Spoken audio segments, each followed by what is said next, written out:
Hi friends, ఇప్పుడు ఎక్కడ చూసినా కూడా జలుబు దగ్గు చాలా ఎక్కువగా ఉన్నాయి. డెంగ్యూ ఫీవర్స్ ఉన్నాయి. వీటన్నిటికీ మనకి రిలాక్స్నిచ్చే ఒక మంచి హెర్బల్ టీని ఎలా తయారు చేసుకోవాలో నేర్చుకుందాం. చూడండి, ఇది తులసి. కొన్ని తులసి లీవ్స్ తీసుకుంటాను. ఇది పసుపు, అలాగే ఒక హాఫ్ పసుపు లీఫ్ని తీసుకుందాం. ఇదంతా నా కిచెన్ గార్డెనే అండి.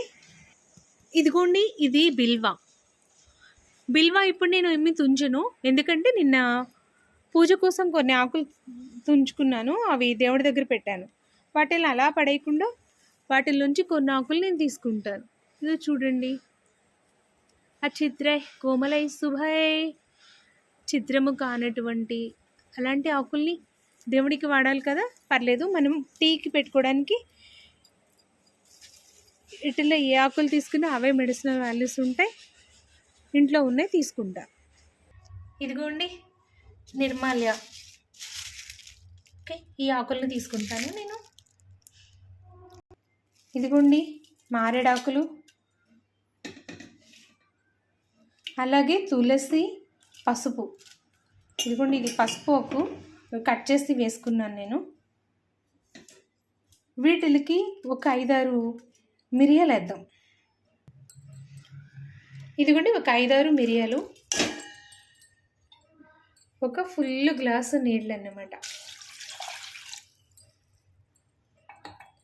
దీన్ని చక్కగా మరిగించుకుందాం. మరిగించాక చూపిస్తాం. ఈలోగా కప్పులో కాస్త హనీ వేసుకుందాం. ఓకే, నీళ్ళు మరిగాక ఇందులో ఫిల్టర్ చేసుకుందాం. ఇలా మరుగుతుంది కదా, ఒక 5 నిమిషాలు ఇలా మరిగించాలి. మళ్ళీ మూత పెట్టేద్దాం. ఇప్పుడు మూత పెట్టేసి కట్టేసేద్దాం.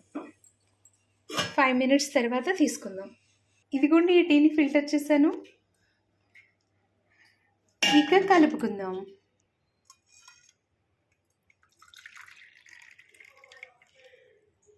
ఇదిగోండి 2 కప్పుల టీ అయింది. నాకైతే 1 కప్పు చాలు. మీరు కూడా ఇలాగే తయారు చేసుకోండి. ఇప్పుడు వచ్చే ఇన్ఫెక్షన్స్ అన్నిటి నుంచి ఈ antimicrobial, antibacterial properties ఉన్నటువంటి ఈ హెర్బల్ టీని చక్కగా తయారు చేసుకొని తాగండి. Have a nice day. Bye bye.